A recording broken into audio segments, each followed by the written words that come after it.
Bonjour, c'est notre troisième rencontre de découverte de l'encyclique Fratelli Tutti du pape François. Et avec Guy, nous continuons à vous la présenter. La dernière fois, nous avons donc ouvert le premier chapitre et nous avons vu les trois grandes causes des difficultés actuelles qui sont l'absence de grands projets de développement de l'humanité, l'absence d'une conscience commune d'habiter la maison commune, et puis les dérives, la perte du sens de la dignité de toute personne humaine. Aujourd'hui, nous allons regarder trois points que vous vous invitez à lire à partir du paragraphe 32, les conséquences et l'analyse à partir de la pandémie actuelle. Deuxièmement, les questions relatives à la migration, on présente des migrants. Et puis, troisièmement, les dérives de la communication. Alors Guy, est-ce que tu peux nous dire quelques mots sur la façon dont tu reçois le texte du pape à propos de la pandémie actuelle? Oui, alors peut-être deux petites remarques préliminaires qu'on a déjà évoquées. Moi, ce qui m'a frappé, c'est que Laudato Si, qui concerne un danger réel pour la survie de l'espèce, puisque si la planète n'est plus viable, nous disparaissons. Donc cette urgence a été bien entendue, bien relayée, puisque ça concerne tout le monde. Et immédiatement après, le pape nous parle de relations sociales, d'amitié sociale, semble-t-il avec la même urgence. Il y aurait pour lui autant d'urgence sur la paix et les relations sociales qu'il y en a sur le climat. Donc voilà, donc ça c'est une première prise de conscience qui me paraît importante. La seconde, c'est qu'on l'a bien vu, autant les encycliques précédentes étaient dans le langage, on va dire, de l'Église, avec des références et des codes bien connus, autant cette encyclique s'adresse à tous, avec, on pourrait dire, les mots mêmes de la science et de la communication. Donc ça veut dire qu'il s'adresse à tous, il ne s'adresse pas simplement aux chrétiens, il s'adresse à tous les hommes de bonne volonté, il veut être entendu par tous. Nous sommes tous frères en humanité, et donc à ce titre-là, nous sommes capables de recevoir un message. La vérité, les semences de vérité, nous dit Vatican II, touchent tous les êtres humains. L'esprit plane et s'adresse à tous. Donc, ça veut dire bien qu'il y a urgence et que deuxièmement, tout le monde est concerné. Je crois que ça, c'est un premier point.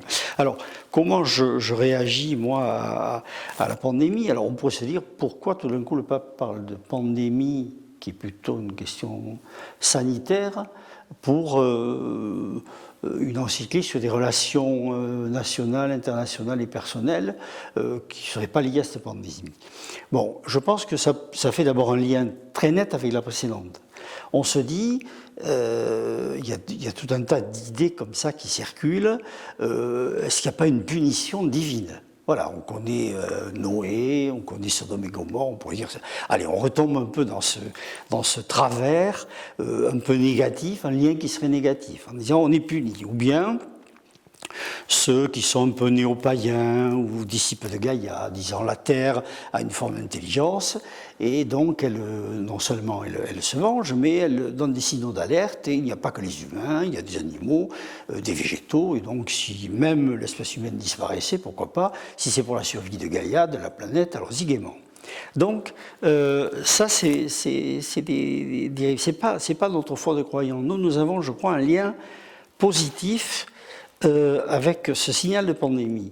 Et alors, pour l'illustrer, je voudrais faire référence à François d'Assise, qui est j'ai envie de dire, en filigrane dans toute cette encyclique. Vous le savez, dans les Fioriti, on raconte que François, empli de l'Esprit Saint et de louanges auprès du Créateur, s'adressait à toutes les créatures. Il s'adressait aux oiseaux, aux poissons, et on dit que les oiseaux émettaient des sons magnifiques, que les poissons babillaient, etc. Bon, bref, comme des enfants, et que tout le monde louait le Seigneur.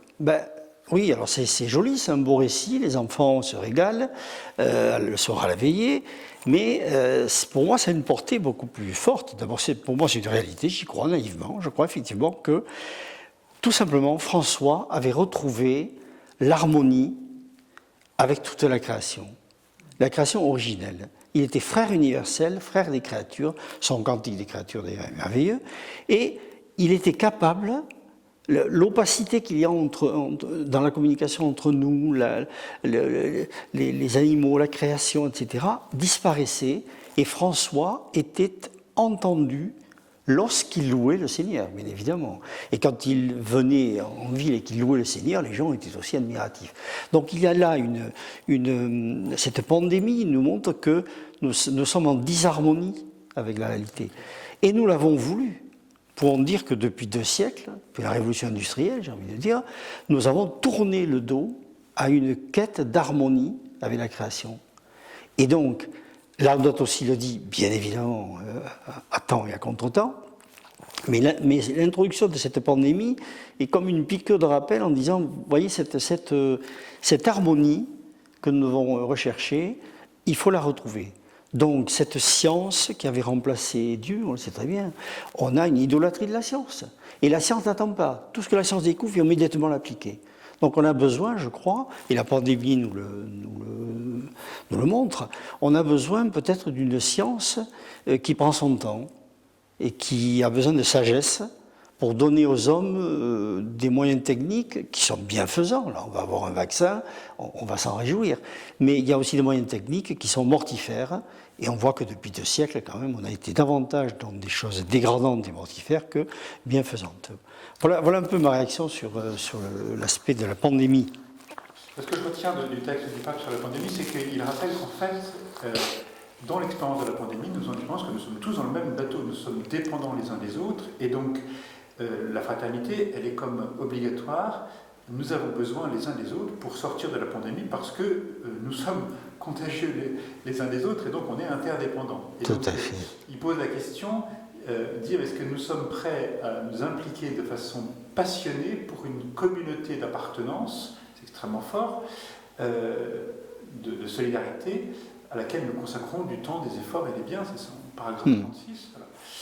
D'autant qu'on est dans un paradoxe quand on nous explique que pour prendre soin des personnes âgées, il est urgent de ne pas s'en approcher. On est sur une injonction contradictoire qui met à mal d'une certaine façon la fraternité. Et donc, je ne dis pas qu'il fallait embrasser ses grands-parents, mais en tout cas, nous sommes invités à réfléchir à l'attention les uns aux autres. Et je voudrais poser, au fur et à mesure de cette vidéo, quelques questions sur lesquelles nous pourrions réfléchir de façon concrète pour que cette lettre du pape nous aide à nous convertir. Et la première question qui me vient, c'est pendant cette pandémie, de quelle personne est-ce que j'ai pris l'habitude de prendre soin? Est-ce que je prends des nouvelles? Est-ce que je me manifeste?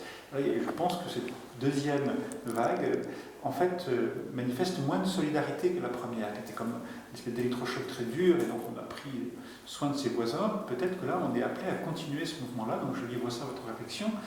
La deuxième, par rapport à la communauté d'appartenance dont le pape parle, à quelle communauté d'appartenance suis-je prêt à donner avec passion du temps, des efforts et des biens? Est-ce que c'est ma famille, mon lieu de travail, un syndicat, une association caritative, l'école, une association de parents d'élèves, de paroisse ou autre?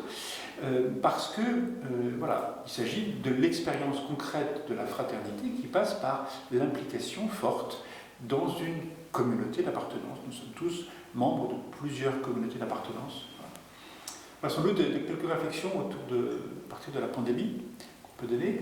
Le deuxième grand axe du pape dans ces paragraphes que nous lisons actuellement, à partir du paragraphe 37 à 41, c'est la question des migrants. Alors qu'est-ce que Guy, cette façon dont le pape aborde la question des migrants, qu'est-ce que ça fait réagir en toi? Qu'est-ce que tu as envie d'en dire?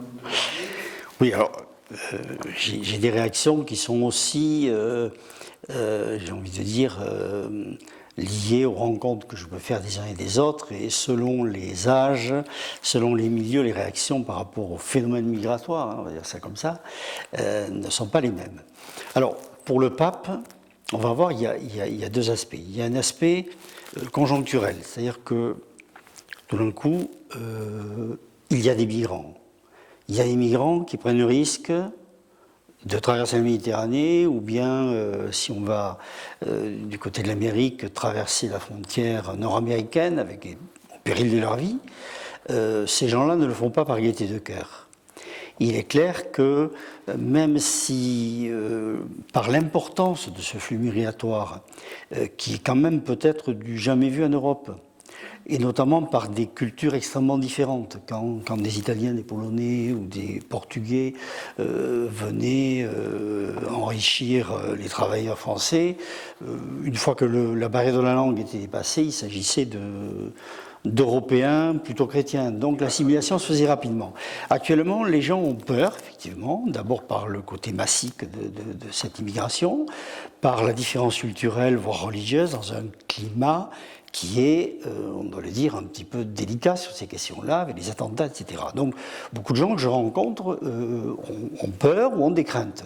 Je pense qu'elles sont relativement justifiées. Mais pour le pape, et pour moi, il n'y a pas de... Comment dirais-je? Il n'y a pas photo, comme dirait vulgairement. Il faut accueillir le migrant. Il a pris les risques, il est là, il est présent à côté de nous, il faut l'accueillir. Et ça, je crois qu'il faut, me semble-t-il, insister là-dessus. Parce que le problème, c'est qu'il dérange quand il pose cette question. Et il dérange. Il dérange. Moi, parfois, il me dérange, j'ai envie de dire. Hein. Voilà. Mais je crois qu'on ne peut pas... on va parler la fois prochaine de la parabole du bon samaritain, qui est le modèle. Il est clair que là, on ne fait pas une analyse politique ou géopolitique. Il y a un deuxième aspect, toutefois, qui me semble intéressant, parce que par 2 fois dans l'encyclique, le pape y revient, c'est le droit qu'a tout être humain de pouvoir vivre convenablement dans l'endroit qu'il a vu naître. Ce qui n'est pas le cas lorsque des millions de personnes traversent dangereusement un désert ou la Méditerranée pour venir chez nous. Il y a donc là un droit fondamental qui n'est pas respecté. Ce droit, on y fait par droit. Donc, je pense qu'il le dit peut-être de manière un peu feutrée, parce qu'il vaut mieux insister sur l'accueil, parce que conjoncturellement c'est une nécessité, mais j'ai envie de dire plus structurellement, il est clair qu'il faut développer, il faut presque un plan Marshall, on va dire, hein, pour les pays du Sud, puisque c'est dans les pays du Sud qu'il y a des menaces sur la malnutrition, sur la désertification, sur le manque d'eau. On voit bien que la querelle de l'eau va devenir une querelle mondiale, conflit ethnique, etc. Et donc, il est urgent, il le dit, de permettre à tout un chacun de vivre dans l'endroit où il est. Donc ça va être un travail, une œuvre considérable. On a des exemples. Jean-Louis Borloo, par exemple, a créé une fondation pour l'énergie en Afrique. Des ONG, il y a un collectif d'ONG qui existe. Le CCFD, je le redis, parce qu'il fait une œuvre magnifique sur ce terrain-là. Il y a tout un travail de fond, et le pape appelle à ce travail-là par ces 2 petites remarques. Voilà, dans le phénomène des migrants, il y a ce qu'il faut accueillir actuellement, mais ça peut être l'arbre qui cache la forêt de ce qui est tout aussi important à long terme, qui est donc permettre à ces personnes de vivre là où elles sont nées. Moi, je vais vous proposer une piste de réflexion personnelle qui peut transformer notre quotidien, notre vie.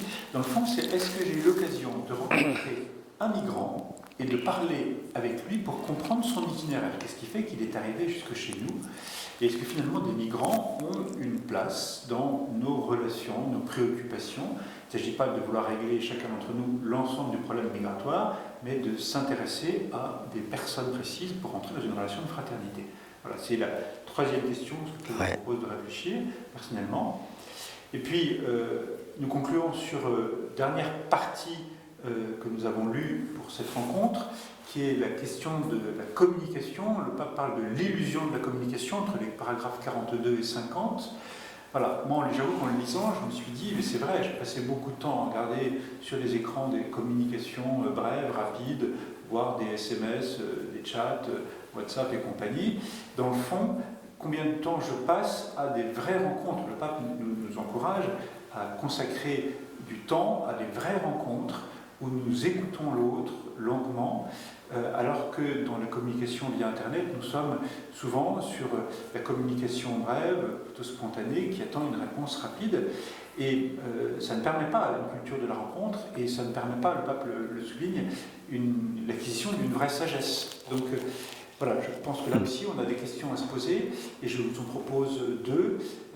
La première, estimons le temps que nous passons chaque jour dans des communications via Internet, communications brèves, ou des lectures brèves, etc. sur Internet, et respectivement le temps que nous passons à des vraies rencontres dans mes journées, dans ma semaine, combien de temps j'ai passé devant mon écran, combien de temps j'ai parlé, à écouter, à rencontrer d'autres. Et puis la dernière question, dans le même sens par rapport à l'acquisition d'une sagesse, combien de temps j'ai passé à lire des brèves ou à écouter les infos sommaires, et combien de temps j'ai passé à lire un vrai livre de fond qui m'aide à réfléchir à des questions et à acquérir une vraie sagesse. Voilà, c'est deux questions sur lesquelles je vous laisse.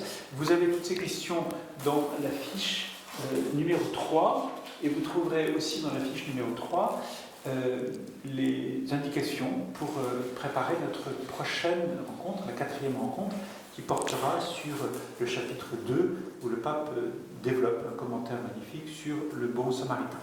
Voilà, bonne fin de rencontre à tous et à toutes, et nous nous retrouvons pour la prochaine fois, la 4e rencontre.